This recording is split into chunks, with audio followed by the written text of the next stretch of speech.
Good morning, everybody. Hey, about 3 weeks ago, Liz Hoppy coined the term Collab-o-rama. And we've just been going with it ever since. So thank you to everybody who either volunteered on the Google form or nominated someone to be a future presenter. So we have two women here today, two teachers that are going to be sharing with us on their work with Seesaw. So let's welcome Alyssa Rush and Lisa Walthall. I know Liz did a couple Seesaws last week, but we're kind of going to start with some of the basics just in case you missed them or you need a refresher. So actually, we're going to start with why I use Seesaw. I love Seesaw. I've been using it for 2 or 3 years now in my classroom. I love, especially now that you can give them immediate real-time feedback.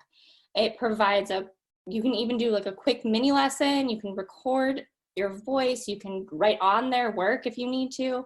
It's very student friendly and it allows for the kids to do multiple kinds of activities where you might not get that in like Google Classroom or something like that.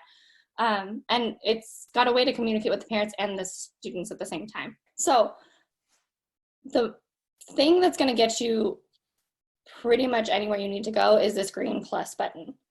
It can, when you're on your home screen, it can post to student work, assign an activity, or send an announcement. So if I'm here and I want to post a student work, assign an activity, or send an announcement, this is going to be pretty much in this spot no matter what screen you're on. Besides the green plus button, the 3-dot editing is going to be one of your best friends. From here, the students do have this tab also. They just don't have as many options. Deleting an item is definitely important if you decide you don't like the activity or maybe they do a duplicate activity. You can put it in specific folders. You can copy and edit something. During the school year, if you want to get the QR code, you can send it home and the parents can see all of the kids' work. And let me show you where on pretty much every activity, it's always right here. When you go to assign an activity, you can get there 2 different ways. You can either do the green plus button like I mentioned earlier, or you can go to the tab over here that says activities and then press the browse activity library. Definitely, that should be one of your first stops. Check out the activity library because it's going to be one of the most effective and easiest ways to do distance learning because there's so many pre-made resources. This is what the activity library looks like when you go to it. You have 3 different tabs. You have the community tab, you have the school and district tab, and you have your library. The community is where anyone that has been approved by Seesaw has posted an activity. The school and district library is things that our district has posted or sent to the district library where other teachers might think that it's a really good activity and they want to make sure that we can all see it. And then my library is the things that you decide that you're going to post or that you like. If I'm going to activities, I can assign it to a class, I can schedule it, or I can archive it. And then if I scroll down, here's my browse activity library. And again, school, district library, community. And then I can also just filter by my subject. Here's an example of, I have searched for adjectives because that's what we were reviewing last week while we were getting used to doing home learning. And so here are some activities that pop up when you type adjectives. I ended up actually assigning this one to my class, the emoji adjectives, but you can see the ones that I liked are eventually going to be put in my library. The school and district library, we have lots of different resources put in by many different teachers, including Lisa. And I know Kinder First and Second, Christy Montag has put so many different sight word resources and definitely check those out. This is the 2nd grade view. So when I go to my activity library and I search for, I'll just search for adjectives again. And I scroll down, I have all of these different activities. And if I decide I like it, I can click on it. Okay. Maybe I don't like that one. Maybe I want this one. So I'm going to like it. But if I want to modify the activity, I would go to the 3-dot button, which is right here. It's pretty much in this corner on every screen. And then I can either assign it to add to my collection, but maybe I want to copy and edit. Actually, this one is not a good one to copy and edit. I'll do this one. So I'm going to make a copy and edit it.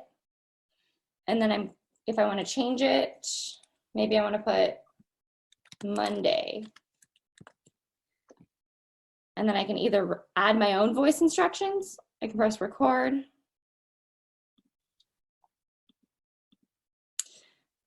Or if I click on here, I can edit. Maybe I don't want to call it a dog. Maybe I want to call it puppy. And then I would press the green check button and then press save. What you'll notice now when I go to my library, it's no longer created by that person who originally posted it. Now it's my copy, so it says my name. And if I wanted to, I should probably tell you how to assign it. So I'm gonna press assign, and then I would press assign, and I can edit the students who I want to send it to. But Lisa will talk more about that. Here's an example of a student activity. A common noun is any person, place, or thing. A proper noun is a specific person, place, or thing. So they had dragged in the different kinds of nouns, and then he told me what the kind of noun was and what the difference was. Here's just another basic activity. You can put a graphic organizer in there. They had to go into Epic and read a book biography and then send me 3 facts and why they were famous. As a teacher, you can hear your students read, you can see their writing progress, you can reteach, and they can record videos and you can record videos or audio. Here's a 2nd grade version of recording.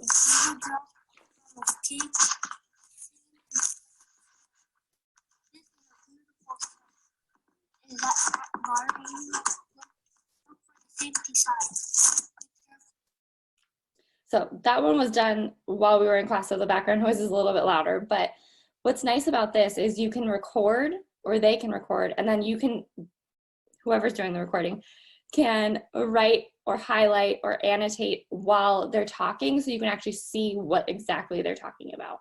Ways to monitor student work, because once you assign all the activities, you want to know how to make sure that you're checking them and that they're getting them done. There are a couple ways to do that. You can go to the calendar and see all of the activities that have been done on a day. You can do this for a whole class or for just this one particular student. So to do that, you would go press the back button, back to class, and then you go to journal. And up at the top, you have the journal view, or you can click calendar and it'll show you on Thursday, I had 42 items turned in, and you can see all of the activities that were done. What's important to know is that in the review feature, when you send it back, it's not in the calendar until it's been completely approved. So I know I have students who have things that aren't shown here, but that's because I sent them back for review. I can also do a student view. For example, this student turned in 6 items on Monday, 8 items on Tuesday, 4 items on Wednesday. And here's that draft button. It'll show you on the student view that you've looked at it and you've sent it back for a review or feedback. There's another way that might be a little bit easier if you want to see just one specific assignment rather than everything that a student's done. And that would be to go to the activity itself, and you can see what students have done it and what students need to keep working on it. So again, it would be under activities. And then I press this button right here and I scroll down, and you can see most of my students have done it. Some of them haven't. A couple of them I've sent back, and these have been corrected. The ones that say review have been corrected, and then I approve them.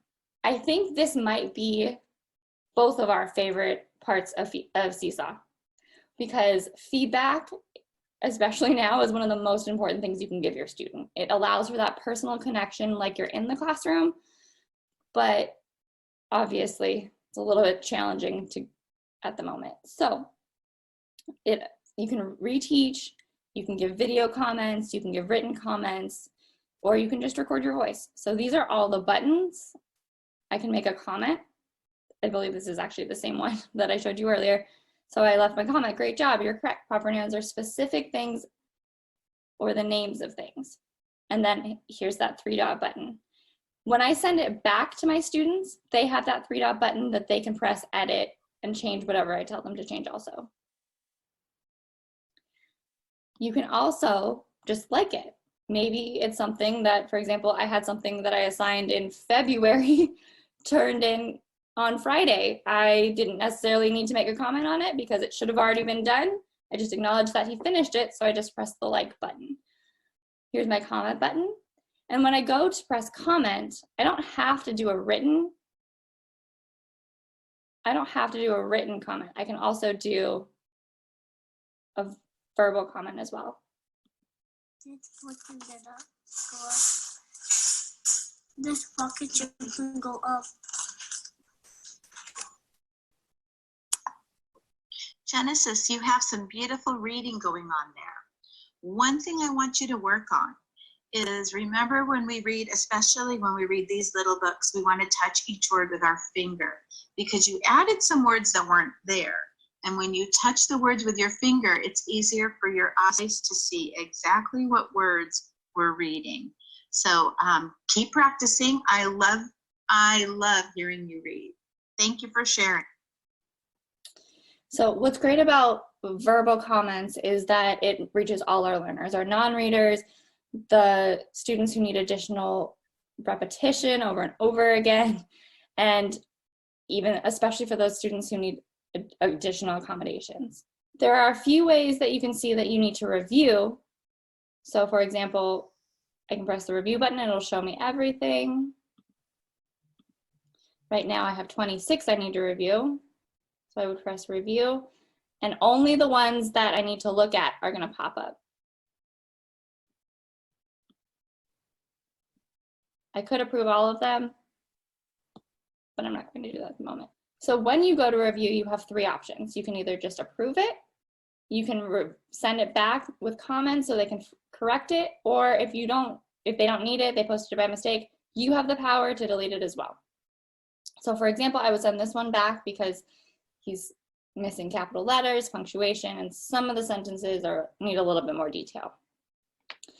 Besides doing things on the activity library or creating activities yourself, you can just be as simple as have them take a picture of something they've done and give them feedback that way. Here's an example of we just started opinion writing, so they started opinion writing and she had a topic sentence and a closing sentence, but you can look at her printing and you can see some of the letters are capital and she's not hitting the lines correctly. So I sent it back. On this example, I meant for her to just take a new picture after she put the word U instead of the letter U, but she was clever enough to go into the drawing tools and put the word U on her paper with the pen. So you can check spelling, capitalization, because sometimes I like doing it this way, especially for writing, because when they're typing, especially on an iPad or something like that, you might get the autocorrect or the predict text, and they might not actually be spelling it correctly, but you won't know that as a teacher. So in this example, the circles are the ones that she needs to fix, just like you would circle on a regular piece of paper, but I noticed the same thing happening in all the problems, so I gave her a little bit of a mini lesson. After you're showing your work, or you'll make silly mistakes. I can see that you're regrouping because you have 25 cents minus 18 cents. But there's more on the floor, so I go next door and get 10 more.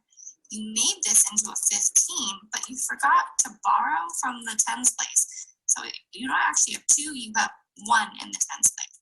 15 minus 8 is 7, which is what you put, but 1 minus 1 is 0. Go back and check your work. Keep up the good work. Bye.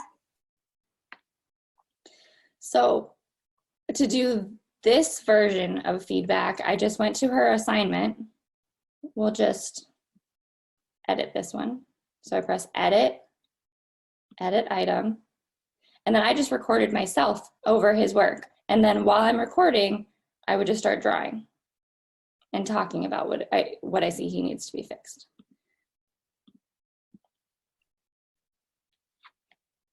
I made it. Whew. Okay. Alyssa, we have a question for you from Margaret Sofer. Margaret, can we hear you? Yeah. Yeah, can you hear me? Go ahead. Yes, ask your question. Okay, yeah, Alyssa, I've been trying the draft button for the first time, and I've done several of them. Do you have any tricks for managing that, for knowing when a kid returns an assignment? When we're sending so many of these assignments out, how do you keep track of the ones that you want sent back to you as a draft that they've fixed? Do you have any tricks for that? That makes sense?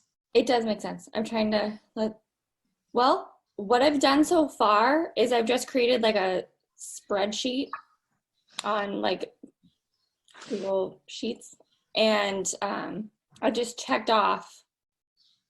I have the assignment for the day, and then I'll make a little note next to it, like, or maybe highlight it in a different color when the student has finished it versus when I've sent it back, and then leave it blank for when they haven't turned it in completely.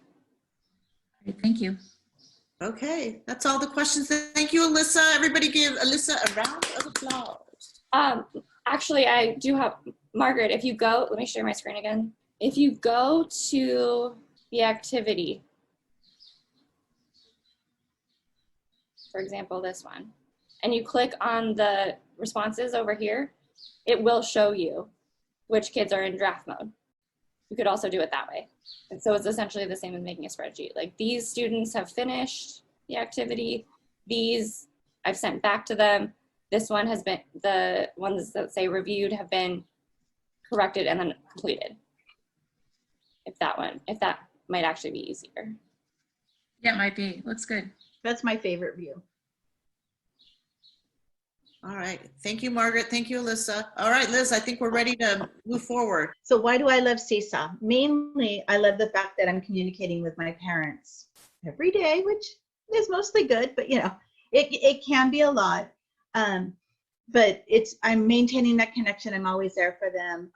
I like the fact that Seesaw is easy enough that my students could work independently. That green plus sign is all they need to know, that they can do what they want. I especially love the recordings of the authentic learning going on. I can hear them learn to read. The little girl you heard in Alyssa's part was not reading before we took our break. So it's nice that she is kind of reading more now, even though I think it was memorization. And just, yeah, it's easy for everyone to use. That green plus sign, green means go, red means it's going to delete. What kind of activities do we record? In kindergarten, as you kindergarten teachers will know, we want them really using their hands. We want them to write a lot. So I'm having them take pictures of work that they're doing and then record over their work. That's been a big piece of what I'm doing. I'm creating some images, some activities for them to do on Seesaw, but mostly it's just take a picture of your book and read it to me. Take a picture of your writing and read it to me. So I made some videos to kind of show you what to do. One of my friends, I asked some friends, what do you most want to know how to do? And in kindergarten, we use a lot of Jack Hartman and other YouTube channels. But the answer I got was, I want to know how to upload a video, how to share a video from YouTube. So this video, we'll play the video. It should show you how to do it, and then I can answer any questions after. Okay, are we ready? Okay, so I want to share a YouTube video with all of my students through Seesaw. And when I do that, I want to come up here to the green plus sign. It's going to let you do everything. And I want to send an announcement. I'm going to make it an announcement. And I'm going to send this only to students. Parents don't need to see this video. And I'm going to type my announcement, have fun dancing. And then here's my attachment. I'm going to go to add my attachment. I want to send a YouTube video. So I'm going to need to send a link but I forgot to get my link. So I'm going to go back up right now to my YouTube and get my link. So here it is. I'm going to do the Jack Heart My Money song. My kids just love it. And I haven't sent that one home yet. I want to come down here. It's already been approved. The channel's been approved for Wainini already. If it hasn't been and it's something that should be, make sure you approve it. And I need to copy my link. So the link's up here at the bar. So Control C, copy. I'm going to come back to Seesaw. Now I'm going to grab my link. And I'm going to paste it in there. Green check mark. Saves it. So here's my video. Is that what I want? Yeah, I can write a caption on there. I could record something. I don't need to do it for this one now. I'm going to just put it right here, submit it, and it's all my students, and I can send now. And it's just something for fun. And that's it. On the plus sign, the green plus sign, you could make that choice between making it an announcement or posting student work. When you post student work, it goes to the student journal. One thing I don't like about that is it's like work that they had done, and I get a little confused sometimes. So I like to send it as an announcement, and then it's in the student's inbox. This particular video I sent only to students because I don't think the parents need their phones crowded up with all my video links. So some things I send to everybody when I want to make sure everybody sees it. But now that we're pretty much in our groove, like at the beginning, you might want to send everything to everybody. But now that we're in the groove, I think it's okay to just send it to students. Lisa, I want to add something real quick. The only way if you send an announcement to parents, they're only going to get it if they've connected through the family app, right? And that's a great point because I've been using Seesaw since the beginning of the school year. I already have all my parents on. If you're just sending iPads out right now, they might not be on. Right. I know now a lot of people aren't worrying about that family connect because it's kind of redundant. Right. So I just wanted to clarify, if you're going to That's a send good an point. announcement, probably send it to students. That's a fantastic way to send a video. Yes. Okay. Were there any questions about that uploading a video piece? If there were, put them in the chat. Good. Okay, go right. Sorry. I'm used to live work, you know? No. And I'm looking at my notes to make sure. Okay, let's go to the next one. And the next one, I actually find this much easier than the one I just showed you, which was for my desktop. But whenever I make a video, and I've been doing a lot of recordings of myself reading a book. So when I do that, I do it on my iPad. I film it on my iPad. Then I can much more easily upload it from the iPad into Seesaw. So that's how this will work. So this is a video that is a recording from my iPad, but then I had to record over it on my laptop. So sometimes it doesn't quite sound the same. Because when you record on your iPad, the screen, you can't have the sound, or I don't know how to do it yet. Okay, go. I want to add a video that I have made to one of my assignments. Maybe it's a teaching video, maybe it's just a book. So to do that, I find it easiest to do it on my iPad. So I have screen recorded my iPad plus sign, and I'm going to go to assign activity. And then once I'm there, I'm in my library, and I'm going to create a new activity. I come here, I'm going to give it a title, and that's Lucky Ducklings. And then I'm going to add multimedia down here, second plus sign. I'm going to upload it. I'm going to click upload, and I'm going to upload it from my photos. It's something on my iPad. And it's in my recently added, that's easiest to find, but that's a lot of recordings lately. And there it is. I'm going to click on that one. Click on a green check mark, and I come here. I can add a caption. So I'm going to title it Lucky Ducklings.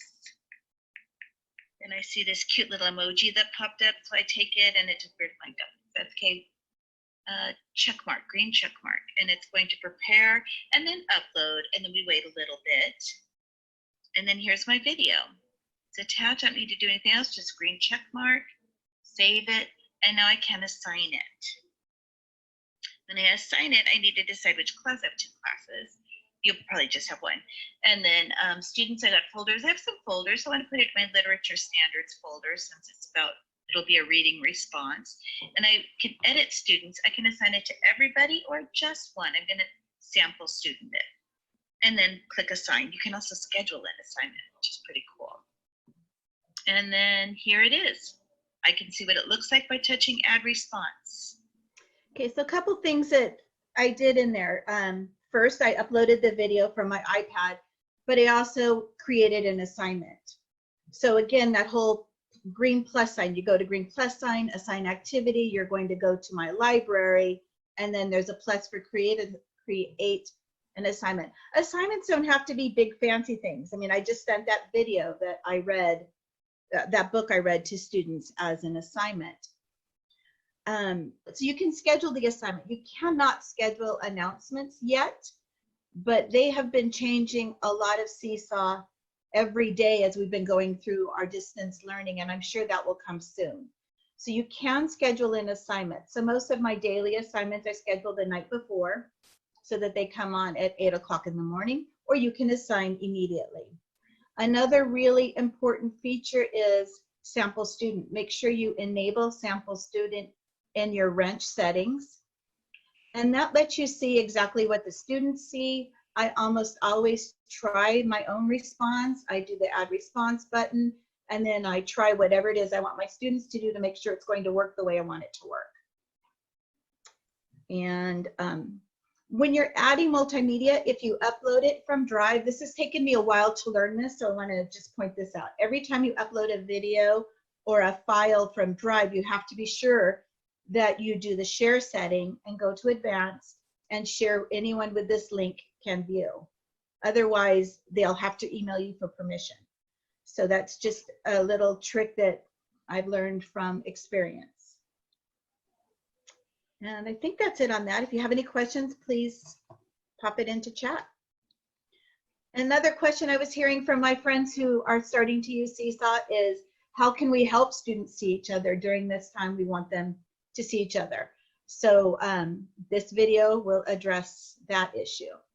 One of my friends was asking how you would make your Seesaw so that students can see each other's work. And there's a couple ways you can do that. One way is at the 3 dots, you can edit people. And when you edit people, you can tag somebody else you want it, you would like to have tagged. I have used that for birthday greetings. They can tag their friend for the birthday greeting. Another way you could do it is through the classroom blog. And if you take students' work and you press the globe, you will publish it to the blog. And I can come down here, and I don't want to publish that. I want to publish our toilet paper roll binoculars to the blog, and that one. I want to publish it to the blog, publish to the blog. And I want to do the same thing here with this one. Click on it, publish to the blog, nice and easy. Now let me tell you about the blog. It's over here, and I can press on the blog. And students have this option that they can go to the blog. The parents do not have it until you give it to them. Here's your address. They don't have it until you give it to them. And I've been trying to put some art projects that we have up here for the blogs. We have our sea turtles, and just give everyone a chance to see their friends. So how do you do a blog? Well, you're going to come here to the wrench. And the wrench is where your class setting stuff is. So you can change, like if you want to change the color, your icon, you can do that in class settings. Our students, they cannot see each other work because we're not in the classroom. And class blog is down here too. So if you enable the blog, students can post to the blog. And I come here to my blog settings. And I can also put a password on my blog, but I don't feel I need to in kindergarten. You might want a password. And then I come back down to class blog, and I can decide my blog appearance. I put a picture that I had. I didn't have very many, and I changed my URL to my classroom, and our blog name, of course, is our classroom name, Super. Okay, so the blog is private. The students can see it from their view. The 3-dot menu, the students also have that choice, so they can tag their friends on their own. But in kindergarten, most of them haven't figured that out yet. I think I have 2 who are pretty good at knowing about it, but most of them don't do that. You can give the parents the blog address. So like on your page of the blog, the address is right underneath where it says 2019-20 Super Owls. The blog address is right there, and I just copy it and send it to parents. Questions? Okay, we have a question. Ashley has a question. So mine kind of goes back to Alyssa's though. When you send assignments back, do you get a notification that they've sent it back to you, or do you have to keep checking that page of the student's work and it'll say revised or final draft? When you go to your inbox, you have an option to see messages from students and families, or there's a notifications tab in your inbox, and it'll tell you anytime an assignment's been posted or anytime something's been sent back. Okay, perfect. Thank you. Okay, and we also have a question from Denise. So I want to do my kids are used to doing, take a picture of your work, read your work to me. They're not used to going on and listening to a video. I want to greet them every morning, talk about the sound we're going to do or what we're going to do in math that day. Is the best thing for me to do. I didn't know that option. Make my videos, save them on my iPad, and then just upload it the night before or that morning. What's the best way for me? Because I know the Google Drive one, someone said if you upload it to Google Drive, then they need a link. I'm not sure Right. how well that's going to work. It is trickier off of Google Drive, so I found it easier to use my iPad. Another option is you can record it on Seesaw. If you record it on Seesaw, you don't have, like, I recorded some of my early videos on the Seesaw announcement where I just pushed in the Seesaw message text, there's a little plus sign, and I pushed that plus sign, recorded off of that, but then I didn't have the video anymore. So if you don't ever want that video again, you can record it directly on Seesaw. There's a 5-minute limit. Or you can, I find it easiest to use my iPad, record it, and then upload it directly from my iPad. Because you can, have a 10-minute limit. because you can only, because then you can control the date you send it out, because you can't really schedule, you can't schedule videos, right? Exactly. So my best bet would be maybe do a week's worth of my good morning videos, and then the night before each night just upload it as an activity, assigned activity. Is that what you said? Yes, that's one way to do it. Is there an easier way? No, well, I mean, you can always send it as an announcement too. You're just going to upload. That upload button will work for any of those. Okay. It depends on where you want it. So it could go as an assignment, which means that the students see it, and it might have a template to go with it for them to complete. It can go as an announcement to families or students, or both, or it could go in their student journal with post-student work. So if you don't really want them to do anything except listen to it, post-student work might be the good choice for you. Okay, yeah, I think that's what I'll do. That way I talk to them, give them a little lesson, and then they already have the work at home that they can do and take pictures and show me what they did. Right. So post-student work. Thank you. Thank you, Denise. While they're getting used to it, I'm actually sending it both ways. Right. I'm posting it in announcements, and I'm posting it on their student journal. So that way, no matter which way they're used to seeing it, they can still see all the activities or whatever information I'm giving them. It may be redundant for those kids who know how to use all the features on Seesaw, but at least they can't say they're not getting the information. Also, there's a trick for scheduling. If you go to schedule, if you want them to see their activities in a certain order, stagger the time by a minute. And whatever you want them to see first, schedule it last. Like if you wanted something at 7, 7:01, 7:02, but you wanted the thing at 7:02 to be first, that's where you would put it, if that makes sense. So I have a question for both of you. So 2 parts. tell me with the distance learning, what has been your biggest challenge? And then what has been the silver lining? We'll start with Alyssa. Biggest challenge was probably last week, setting up answering all the parent emails about, I'm getting an error message on this, I can't sign in, and just trying to figure out, like, a lot of the times my answer was, can you take a picture of your screen so I can try and figure out what is the error message or what you're doing wrong? For example, on Epic, when I sent home the parent codes through my side, they would create their own account, but then for some reason they kept trying to log in with their student's Gmail address. Like, I don't know why that was a common theme, but I would say I had about 5 or 6 parents who did the exact same thing. I think the silver lining is just definitely using Seesaw, being able to just stay in constant communication with my kids. I get a lot of messages as post to student work announcements from the kids, like, Mrs. Rush, I miss you. I won't see you until 3rd grade. Or if some of the kids haven't figured out the inbox, they send me a message as like a picture, like asking me questions, and I'm able to help them that way. I think that is probably the silver lining, is still being able to stay in constant communication with them. Thank you. How about you, Lisa? Well, last week was a difficult week because I had many technical glitches, but those are gone. But the thing I learned about it is, especially, I mean, the parents are like the students at this point. Just like we're learning all of this new stuff, the parents are learning new stuff, and the technology has been real difficult for them. I've had to do a lot of little videos like I showed you guys on how to do things. I've had to spend time on the phone with them to go one by one. This is, all right, press that button, press that button. When your families get their iPads, I think they're freshly restarted, like mine were last week, right? So just walking them through all of those steps, some of them had no idea how to do it.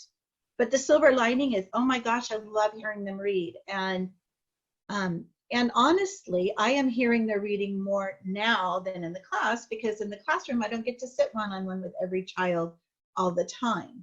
So the drawback is that I feel like I am working so many hours every single day, either preparing, planning, teaching myself new ways to do this, or, and just listening to them. Listening to them becomes a highlight. Thank you. All right. I want to thank Alyssa and Lisa for being so brave and doing our first Collab-o-rama. And I hope it inspired all of you to consider in an upcoming Collab-o-rama just sharing an idea, and we'll have many opportunities, and please go to our Google form and put your name in there. Or maybe we'll hit you up in a couple months after you have some practice, and we'll see. So thank you, and I want to thank Liz Hoppy for just being the best tech host in the whole United States, maybe the world. I don't know. And thank you for all the kind comments on chat. You, Lisa and Alyssa, you're already getting great reviews. Kate Sullivan said, really appreciated seeing real life examples. Erin Noel loved the questions. So you're getting rave reviews from people. So thank you everybody for attending. Bye. Bye.